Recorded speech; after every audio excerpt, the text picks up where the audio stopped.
Roland Sebastian Martin. They're full of names. He's a journalist extraordinaire and a true voice of our people. First and foremost, he's the host and managing editor of #Roland Martin Unfiltered, the first daily online show in history focused on news and the analysis of politics, entertainment, sports, and culture from an explicitly African-American perspective. Roland has been on just about every major news network, breaking down current events from a Black perspective and bringing the funk and bringing the truth, whether we want to hear it or not. His honesty is enlightening and it also stings like a pastor in church on a Sunday morning. Roland uses his platform to bring awareness to issues that are important to our community, especially when it comes to Black power. And what is the theme of tonight's event? This is power. He saw the train wreck that was the 2017 mayor's election here in St. Louis. And when he found out that I was running again in 2021, he brought his show to St. Louis for a virtual town hall in the middle of a global pandemic, garnering over 3,500 views from across the country. And after I won, my first sit-down interview was not with CNN, was not with MSNBC or any of the other major networks. It was with Roland Martin.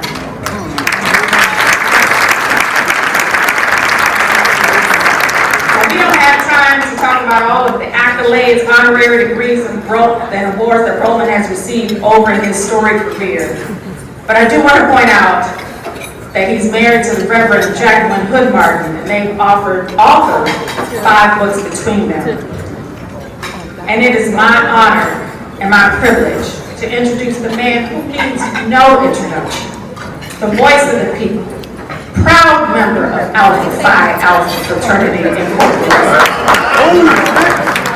the ringer of the noise, the ringer of the funk, the incomparable Roland S. Martin.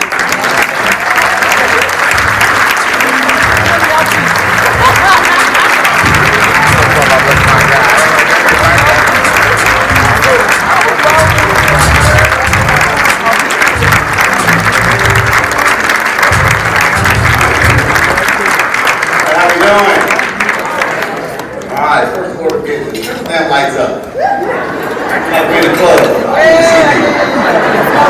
Turn lights up, please. Turn lights up. Turn lights up.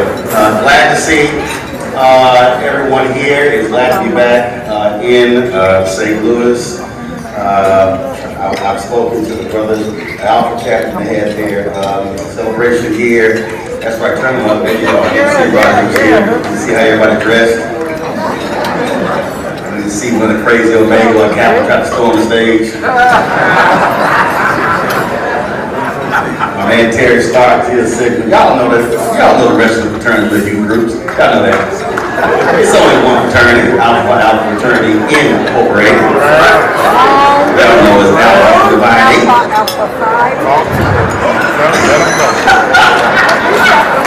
I want to make it help them AKAs, man. So it's good to see everybody here. Glad to see supposed to be all back together.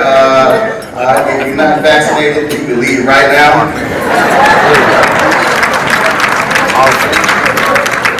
But it is good to be back, and I'm certainly glad to be here. Several folks had asked me, my new book is out, White Fear, How the Founding Americans Made White Folks Lose Their Minds. We did not, I was supposed to initially, my team was having to bring them up, but because this is my 4th city this week, 4th city in 5 days. And so I was supposed to go fly to DC yesterday and then bring stuff back, but literally the only flight that got me here is today, but I got here about 2:15. I said, no, let's not chance it, especially Delta. These airlines have been tripping lately. So that's why I came in last night. So unfortunately, we did not have my books here, but here's the deal. I'll definitely be coming back to various places. And so we're in all platforms for the book. This is what it looks like. And yeah, that's a January 6th photo that's on front. I'll talk about that in just a second.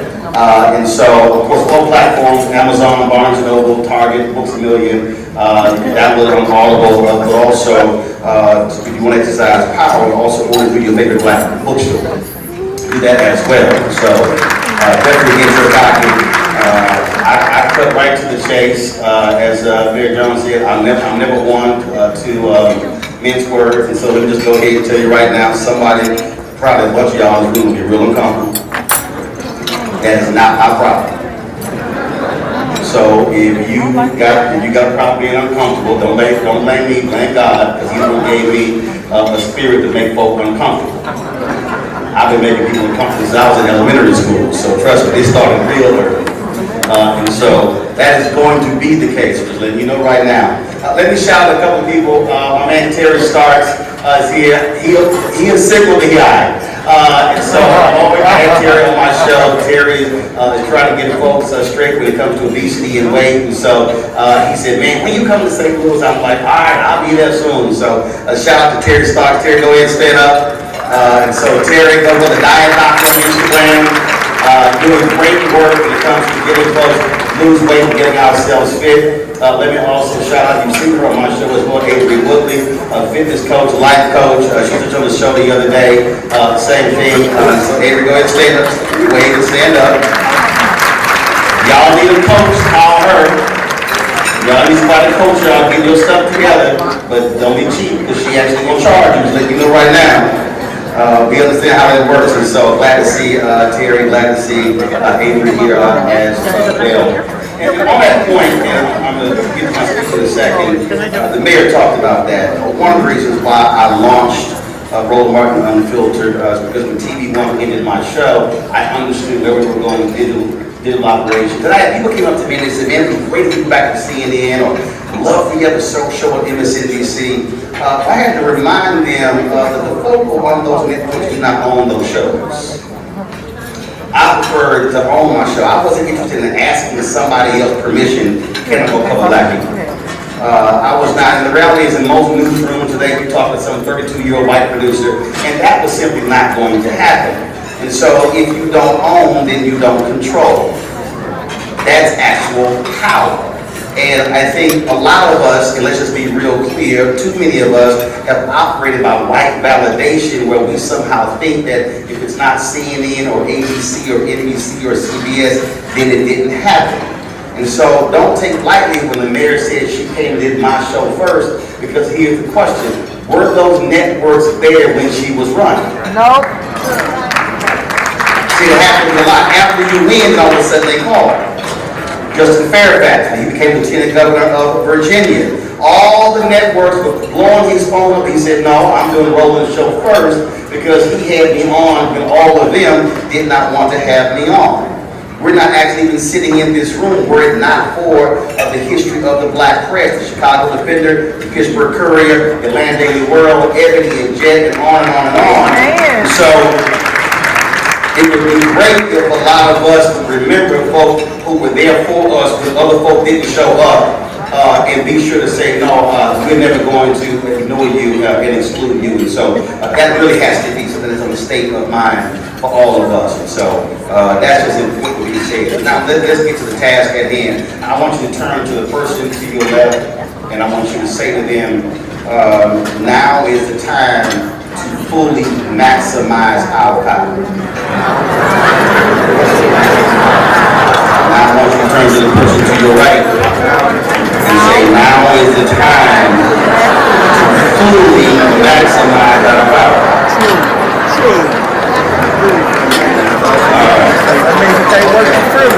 So just in case some of y'all fall asleep and y'all forget, at least when somebody asks you, what did he talk about, I gave y'all the title of what I'm talking about. Because you can't talk to black people and not tag your text. Now, the person sitting next to you has no idea what tag your text means. That clearly means they ain't never been to a black church. They clearly don't go to church now. So they looking like, what does tag your text mean? Right there, just go ahead and lay hands on it right there. Michael Jordan is often called the greatest basketball player ever. I disagree. I'll say Bill Russell. Even though Bill Russell got it. And what often happened, folks would always say that Michael Jordan, when he was playing, Michael Jordan was the most powerful basketball player in the NBA. And folks would run around saying that about Michael Jordan's power. And I kept explaining to folks, Michael Jordan was not the most powerful player. People like, I don't understand what you mean. So when he unretired the second time, and then he chose to play for the Washington Wizards, Michael Jordan left the executive suite and went back on the court. The Wizards began to sell out games. They had never made a profit in the team's history until he returned as a player. Put butts in the seat, television ratings went up, all these things happened because he came back on the court. So then when his knees were aching and he said, you know what, I'm going to give this game up for good, Michael then went back to Ted Leonis, who was one of the minority owners of the Wizards. He said, let's go, I want to go back and get my executive job back. So he walks into a meeting with Abe Pollard, who was the owner, now deceased, of the Washington Wizards, and they sit down and Michael says, I'm now ready to come back as the head of basketball operations. Abe Pollard had a different idea. Abe said, well, Michael, we appreciate all the contributions you made previously as the head of basketball operations. We appreciate your contributions to us when it came to the court, but we're going in a whole new direction. Michael sat there stunned, and he looked at Ted Leonis, and he's trying to figure out what in the hell is this man saying to me. He's talking to Michael Jordan.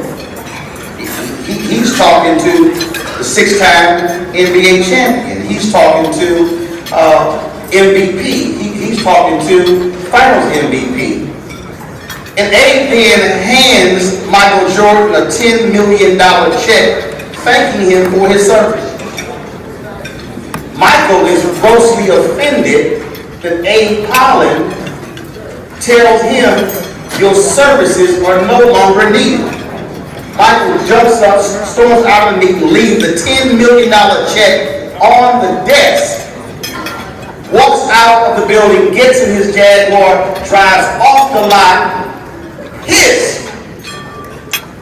And folks were like, I can't believe Abe Pollard did that to Michael Jordan. Michael Jordan in that moment learned the difference between leverage, influence, and power. Michael thought he had power because of his basketball skills. No, Michael had leverage and influence. Abe Pollard showed Michael Jordan, I own this. Despite all you think you are merely an employee of mine. And Michael was fired. That is the definition of power. I was calling out a particular advertiser for the lack of spending with black-owned media, and they decided to call my sales team, the external team I use, and they were particularly upset because I was utilizing my social media platforms and my show to take them to task for the lack of spending with black-owned media. Do understand every year $322 billion is spent on advertising, and black-owned media gets anywhere from 0.5 to 1% of that money. $1 billion is spent by the federal government every single year on advertising. Black-owned media gets $51 million out of the $1 billion. And so the company calls my sales folks, and they were trying to figure out who they could call to get me to stop criticizing them. And they said, I don't think you understand. There's nobody to call. And they were confused. They were trying to figure out, well, surely there's somebody who is over him. And they said, no, let me be clear. There's God, then Roland. Ain't nobody above me. I don't have meetings. I am the meeting. I decide who I call out. I don't answer to anybody. And they were utterly confused. He said, so y'all might want to figure out how to get along with him, because he's going to keep calling y'all out, and he does not. And see, here's the other thing that really bothers me the most, and which most folks don't know, because people keep asking me, I don't understand how you just unwilling to just like play along. I said, right, because you understand, in 2000, when my appendix ruptured, Democratic National Convention, 4 years later, as a result of almost $100,000 in health care costs, I had to file for bankruptcy. Well, guess what? $100,000 got all paid off. The reality is, I have no debt. I owe nobody. The house that they kind of foreclosed on is now paid off. Mama and daddy live in that house. And so when you don't owe nobody, when you have no debt, you can say what the hell you want when you want it.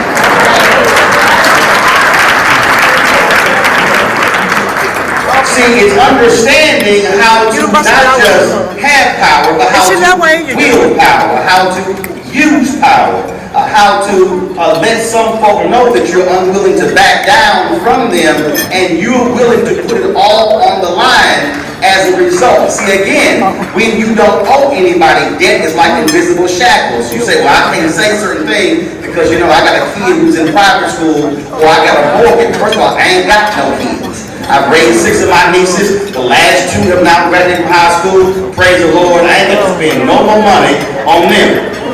But again, houses are paid off. Cars are paid off. I don't deal with credit cards. And so when you do that, then you have absolute freedom to say what needs to be said. And unfortunately, if we really want to be honest, one of the most fundamental problems in our community right now is too many of our institutions are frankly owned by corporate America. Yeah. And so we are not independent to be able to call out the folk we need to call out. So our power is actually diluted, because if we don't do certain things, then they don't fund us. When they don't fund us, now we're operating in debt. And so what I'm trying to get us to understand, that when you begin to truly exercise real power, and in America, power is money. If we are not having a money conversation, then we are not having an American conversation. You can go to the White House right now. How many of y'all been to the White House? You was stood in front of the White House? There's a building to the left of the White House. It's the only one that shares a lawn with the White House. You want to understand America? Understand that building is the Department of Treasury. White House is power, Treasury is money. Power, money, money, power. If we ain't talking about money, we're not having an American conversation. So one of the reasons we're sitting here trying to de-grapple with this question of power, because unfortunately we have been sidelined and frozen out of the economic prosperity in this country from the moment we arrived here. Now let me be real clear. America has always loved black people. White folks in America have truly loved us because we have been able to make this country money. We created the capitalistic system. You can't talk about the American industrialization system and how we were able to excel in that period after the Civil War, because who created the finances that created the resources to do that? Slavery did. You don't have your major insurance companies today if it were not for the property that was being sold. And so it wasn't a southern thing. The northern folk were making money as well as a result. We created this thing called capitalism, but have never been able to participate in this capitalistic system because we've been frozen out. 10 to 12-year period after slavery, the Reconstruction period. Arguably, the most successful period in history for us, 13th, 14th, 15th Amendment being passed, those critical amendments. Anybody who heard Judge Ketanji Brown Jackson on Monday, school all of those other conservative jurors on the history, the 14th Amendment and what it was about, and it was specifically written to benefit black people. If you don't believe me, go read it for yourself. That was a period in which we began to see economic prosperity, yet we also saw how we were damaged when the Freedmen's Bank was created, and they literally stole what is in modern day terms $3 billion worth of money from freed slaves, and we never got a bank bailout. And then you have the election in 1876, contested election. And then all of a sudden you begin to see the Great Compromise of 1877, which ushered in Jim Crow, 92 years of Jim Crow. When you begin to look at the history of this country of blacks being lynched, it wasn't always being lynched because somebody black whistled at a white woman. Most of them were also about economics. Tulsa being burned down was economics. They were angry about black prosperity. How dare you Negroes actually build self-sustaining communities and you don't need us? That's why it was burned down. And so what has happened happening is here we are today talking about mass incarceration, education, all these issues, but when you begin to ask the question, where is the money conversation, all of a sudden we get squeamish. Show me every significant problem facing black people, I will show you money is tied to it. John Hope Bryan was the founder of Operation Hope. John says, you have never seen a riot in a neighborhood with credit score 700 high.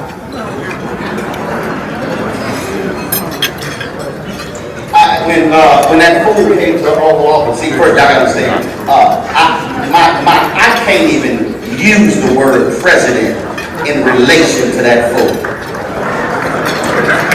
Oh, let me be clear, y'all understand that. Some of y'all might be saying, oh yeah, you seen that right here. No, it happened at the White House.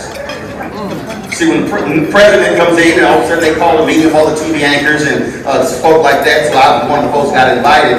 And so normally when the president walks to the room, you know, everybody stands up and they walk to the president. I was like that meme in Simpsons. I just backed up.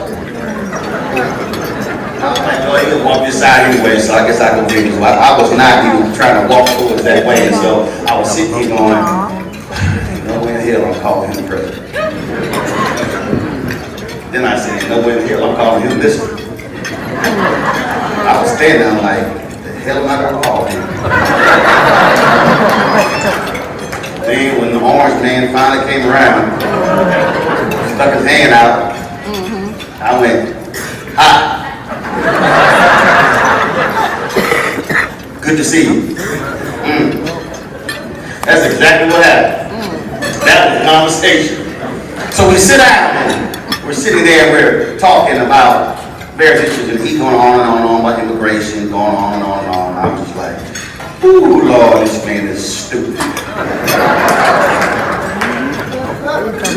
All of a sudden, he mentioned Chicago, and so I said, well, no, let's talk about Chicago. I spent 6 years in Chicago running the Chicago Defender, morning host of WVON radio. So talking about when Ron Emanuel was mayor and he came by his office and Ron was talking about, he was like, what you look at crime in Chicago, Ron? And Ron began to tell him about education, economics. He's like, no, Ron, none of that has to do with crime. That right there is a fundamental law. Right now, Republicans all across the country are specifically targeting Democrats, saying they're soft on crime and these cities are all out of control.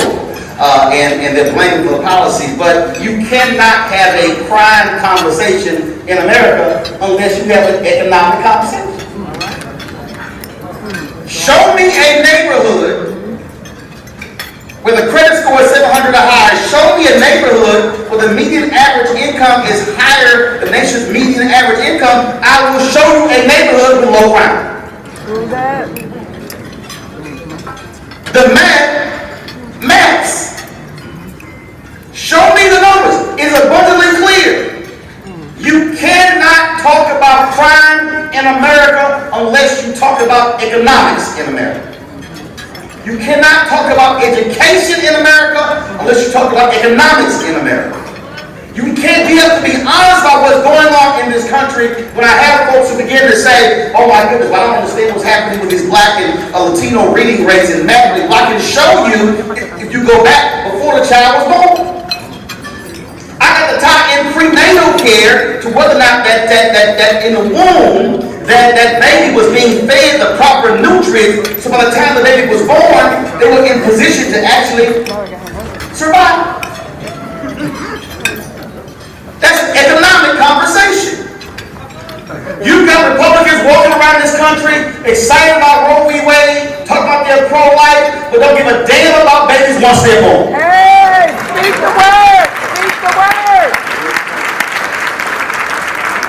Don't tell me you're pro-life, but you're against Head Start. Yeah. Yes. Don't tell me you're pro-life, but you cut SNAP. Yes. Don't tell me you're pro-life, but you don't care about the black maternity rate and the high rates of black women as they're having babies and dying, even when you rich like Venus Williams. Amen. Right now in Mississippi, they are estimating because Roe v. Wade has been overturned, there are going to be 5,000 additional babies born in the brokest state in America, and they're trying to figure out how they're going to pay for the 5,000. I'm like, y'all didn't think about that, huh? You can't tell me you are but you against affordable housing. See, so we got to have a money conversation. The money conversation means for us to begin to have a power conversation. The reason I wrote the book White Fear, because in 2009 a study was done and they asked the question, are you optimistic for the future of America for your children? Black folks, yes. Latinos, yes. Asians, yes. Only one group was less than a majority, and that was white America. John Adam all the time at CNN about to go on the air, and I said, John, we're living in the beginning stages of white minority resistance. I said, because 2043 is coming, and the reality is, it's about to make some folk real uncomfortable. And then you begin to see it play out. Then you begin to see it happen. And understand that Trump being elected was absolutely in response to Obama being elected twice, because if you study history, every period in American history of black success has always been followed by white backlash. Facts are facts. But I'm sorry.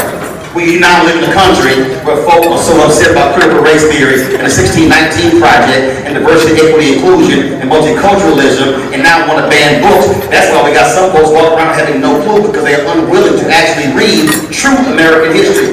You can't talk about American history if you only love the good stuff.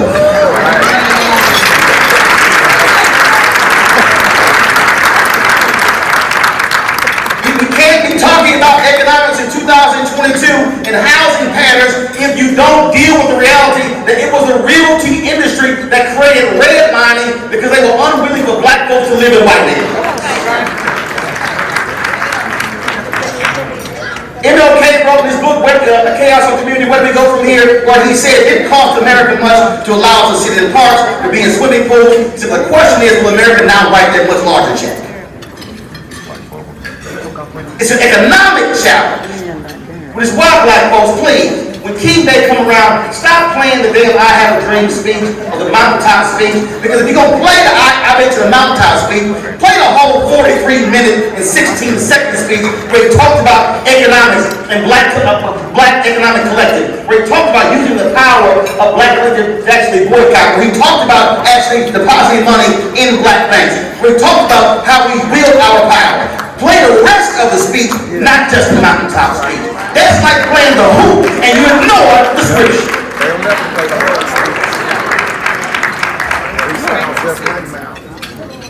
If we are going to confront or deal with us moving towards a nation becoming majority people of color, that means that we've got to be dealing today with the economic levers and how we are being denied, even when we got black folks elected.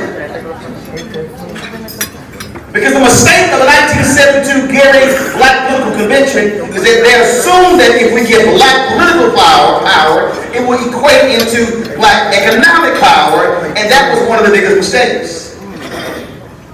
Because not every black mayor or black city council member is a Maynard Jackson who understood power. 1973, when he became mayor, blacks were getting 0.0012% of all city contracts. Not 1%. Not half of 1%. Not a quarter of 1%. Not an eighth of 1%. 0.0012%. So that's why when that airport was being built, he said tumbleweeds will go down this damn runway before allowed to be built without black participation. They hated Maynard Jackson so much because he understood the power of the ballot and he also understood the power of the buck. His grandfather taught him the ballot, the book, and the buck. He was smart as hell, went to Morehouse at 16. But he understood political power, economic power.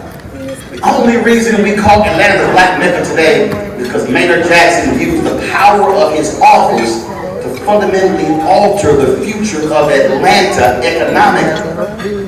He was followed by Andrew Young. He was followed by Maynard Jackson. He was followed by Bill Campbell and Shirley Franklin and Concede Reed. And they go on and on because they understood its economic power. which is why Republicans have been killing themselves to try to get control of Jackson Hartsfield Airport, because they it is the biggest economic engine in the entire state. That's why in Jackson, Mississippi right now, they're battling because they don't want Chokwe Lumumba to be in control of the airport in Jackson, Mississippi. They even said, well, how about if we'll fix y'all water crisis if y'all hand over the airport? I said, no, hell no, they ain't happening. Because that's money. That's power. In fact, maybe there's something that was so-called black businesses. People know this. They said, look, man, we can't close our businesses for 6 months. The city pays them 180 days. And so he said, call the banks in. And then he'd already called the banks in and said, y'all need to put some black folks in your boards of directors. They said, we can't find you. And he said, okay, so the treasurer coming here, take all our money out their banks. They're like, hold on. In 2 weeks, they went and found some black people. So then he called the banks back in and he said, now listen, these folks over here, we have already provided them contracts. But they can't close their business for 6 months because we pay 180 days. So I need you to extend them credit lines. You will know what the contract size is. And you know we're going to pay them, you're going to get paid back. They said, no, what are you doing? He said, city treasurer, come here. I need you to take the city money out of their banks. Now, some of you watching, some of you who elected officials, in fact, you elected officials, raise your hand. Some of you in here, elected officials, raise your hand. Now, some of you probably saying, well, you know, that worked like in the 70s. No, that's going to work now. Because see, here's the deal. That's race neutral. You hold the power by saying, if you are unwilling to work with vendors that we have already certified and approved, then you are not going to have a city monies in your bank. That can work for the city, for the county, for the state. You can literally alter the business community for African Americans and other minorities by simply demanding that level of equity. But you must have the courage of a Mayor Jackson to do it. You must have the courage of Mayor Hatcher, the courage of Mayor Stokes, of Marion Barry, on and on, because they were willing to use political power to drive an economic agenda, which drove a community agenda, which is why you now are seeing your second and third generation of black businesses, because they understood that power. Right now, the federal government spends $560 billion a year on contracts. African Americans are getting 1.67% of the $560 billion. Go back and look at President Biden's speech last Saturday at the CBCF, where he talked about raising that from $9 billion to $100 billion. I was sitting at Congressman Jim Clyburn table. I said, please show me the plan, because I want to know how the hell you're going to go from $9 billion to $100 billion. And understand, I've been dealing with this issue on my show constantly, because again, it's a money conversation. And we've got folks who are walking around who are looking all cute and sitting here driving nice cars because they have comfortable salaries in government and corporate America. But the reality is, are you truly using your power while you're there? I've been calling out black folks sitting on board saying, look, you didn't get your seat on the board because you so knowledgeable. No, that was because black folks raised hell. Earl Gray's and Black Enterprise in the 80s and 90s dramatically increased. And so I'm real clear. If you sit your ass on that board, I expect a rate of return.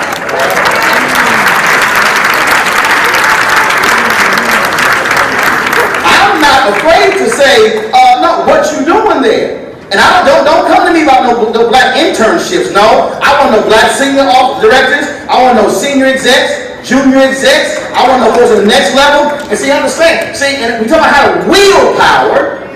When I was on my third time on the board of the National Association of Black Journalists, when Jeff Zucker was the head of CNN, no black executive producers, no black vice presidents, no black senior vice presidents, no black executive vice presidents, no black direct reports. And our board was like, well, what do we do? I said, no, we got to get in his ass. And they were still, I don't know. I said, watch this. So we called them out. Specifically. They were like, man, that might be a little rough. I said, oh, he gonna deal with it. And see, Jeff was like, oh, that's the NAACP. Yeah, that's the World Largest Minority People Organization, but they got 4,000 members. We can blow them off. I said, I got something for you. But see, Jeff didn't realize he was doing enough. So the first call I made was to my president every week. I said, I need a letter in 24 hours saying that you staying with us and going for CNN. I had it in 24 hours. We released that letter, another news story. Then the Deltas released the letter. Then the Omegas released the letter. Now a couple of fraternities and sororities chose not to do so. And I ain't never forgotten it. No, let it be known. And do understand, I don't call regional presidents.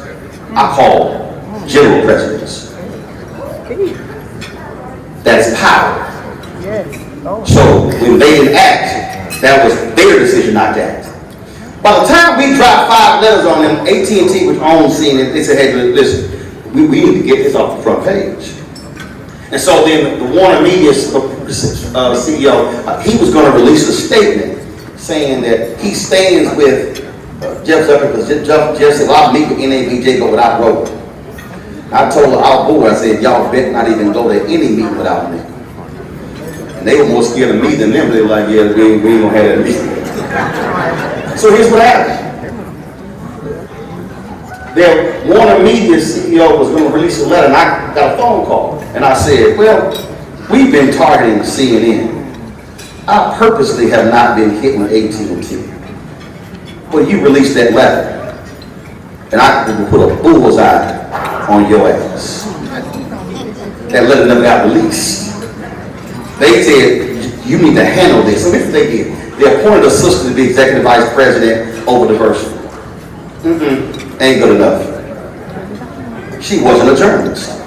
She was a lawyer. We said, not good enough. They were, damn. So they made one brother vice president on the digital side. We said, not good enough, because the network is linear. They had named 5 black people in 2 months to executive positions, and then we said, okay, but I wasn't satisfied. I said, okay, for the moment. Understand, this is why they were freaking out. Because if I dropped 5 letters on them, they knew what was coming. I had 100 other folk lined up to drop a letter every single day to drive them insane. King talked about collective power. If we are moving and operating individually, then we are making a mistake, because then we are not changing. See, look, this area, they find the NAACP say something. They find if the Urban League say something. But it's going to be a problem if the NAACP and the Urban League and Divine Nine and Eastern Star and Prince Hall Mason and the Links and Ladies of Distinction and different churches all of a sudden are operating on the same page at the same time, and then folk ain't worried about who's speaking at the news conference, because the issue is not who gets the most attention, but who gets the most results. And so we must begin to understand how the collective power is used to change the economic dynamic. And so what we must be doing right now is looking at every single economic base in this city, in this region, in this state, in this region, and then say, what is our full potential or participation? And I'm not interested in small amounts of money. See that scene from Malcolm X when Brother Johnson was beaten by the cops, and then they call the cops, and the cops say, all right, you came, you got what you wanted, now y'all break it up. And this here play Malcolm X said, oh, no, I'm not satisfied. The fundamental problem we're facing in 2022 is too many satisfied black people. I'm not satisfied with a Mercedes. I want to own the damn dealership. I'm not satisfied, and let me say this right now, I appreciate the young sister who spoke earlier, but matter of fact, where is she? Where is she? Where is she? I want you to stand up. Here's the deal. I appreciate what you're saying, but you aiming too low. You said you want a DEI job. The hell with a DEI job. You want a CEO job. Let me be real clear with you. And if y'all are DEI staffer, deal with what I'm about to say. Most DEI positions are BS. Most of them have no budgets. They have absolutely no P&L responsibility. They have no impact on the bottom line of the company. The CEO tells the DEI person what to do. So when you aim to be the CEO, then you are actually over DEI and HR and purchasing, all of that. And so don't aim to be a head of DEI, because if you're a black CEO, then you can make sure DEI gets done. That's how we have to be thinking. I was in LA at Stevie Wonder's radio station, and this sister, and I got there, and the sister said, I walked my office, she was in accounting, and she said, a photo on her wall, and she said, I want you to meet my first rounder. And I was like, huh? She said, this is my son. I said, baby, don't ever call your son no first rounder. She's like, what do you mean? I said, no, you should be raising your son to be the owner. I said, the owner make more money than the first rounder. She started crying. She said, no one had ever said that to me. She said, she literally started breaking down crying. She said, all this time I've been telling everybody, this is my first round. I said, baby, raise your son to be the owner of the team and not a player. Because when a player retires, the owner still gets paid.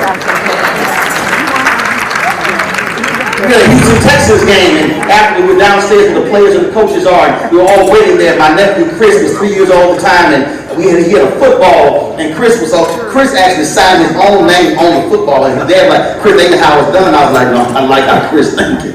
And so we're waiting there, and Wade Phillips was the defensive coordinator. He comes out, and Chris hands him his ball, and he goes, Chris, what position you want to play? I said, oh, no, Wade, no, he ain't been raised to play Wade. Wade, he been raised to home. And he shot me a look. And I said, oh. And I looked at him. That right there explains what is happening to too many of us in our communities. We literally are encouraging and raising our children to be employees. No. I'm talking about, if you want to change our power and change the dynamics, raise them to be CEOs, raise them to be owners, raise them to be the one who has the power to enact the change, because when that happens, then it becomes real. Then all of a sudden, without begging and asking, when I meet with companies, I tell them, don't send me your head of DEI, don't send me your chief diversity officer, send me your chief marketing officer, because they're the ones who control the marketing budget. Whoever controls the money has the power. And that has to be our state of mind in everything that we're doing. And when the president asks the members to raise their hand, do understand when we talk about being a member, it does not mean being a member on a sheet of paper. It does not mean a member on a database. What it means is when you get the call to show up, to go to City Hall, to go to the school board, to go to the county, to go to the state, then they must understand that we are walking in full force and in full authority, and that means if you're Albus, you wear your black and gold, AKs your pink and green, and so when they see you coming, they say, I don't know who the hell these folks are, but they're walking in here, lockstep, and they should be scared when they see your colors. We have been way too nice and meek in demanding what is ours. I'm not interested in 2022 being nice and meek. And I don't want to hear these things take time. King wrote Why We Can't Wait in a Birmingham jail. We were fighting some advertisers, and one of the black media guys said, well, these things take time. I said, what the hell are you talking about? You 78? The life expectancy of a black man, I said, no, every day you live is a bonus day because of life expectancy. I said, no, I'm not interested in waiting. I'm 54 in November. I'll be damned if I'm going to say, no, we'll wait. No, we waited since 1619, since 1865. We waited since all these things happened. I'm not interested in waiting for us to be able to maximize what it means to be an American. Now is the time for this generation to say, we're going to go harder, go faster, and get more, and are unwilling to be satisfied. And if you are sitting next to somebody who's satisfied and they are in leadership, throw them out of office. Because all they're doing is getting the way. I got no problem hitting the eject button for weak, impotent Negroes and scared allies who are unwilling to say what is necessary. This generation has to use its power. And we've got to be willing to walk in front of somebody and say, I will not back down, I will not back up, and if you think you're going to come at me, I will come back at you harder every single time. When that happens, stuff changes. When you must be walking in the spirit of Fannie Lou Hamer, in the spirit of Maynard Jackson, in the spirit of Mary Berry, in the spirit of brothers and sisters who came before us who were not scared, because if they could somehow face down dogs and guns, you can't tell me you can't face down blue suits and red power ties.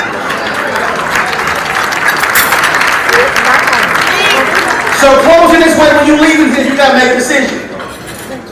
You gotta decide whether you're gonna, in the next 364 days, come back to this event and be satisfied with your table, and satisfied with your salad, and satisfied with your cake or your pie, and satisfied with your selfie, or are you going to use the next 364 days to rain holy hell on this city, on this county, on this state, to begin to demand the changes? And changes means if you vote down Amendment 3, you come back and say, I want to see more black participation when it comes to marijuana. You vote down Amendment 4. You use your power collectively to change this city. And if somebody says, well, I don't know what it takes, it's going to require fighting.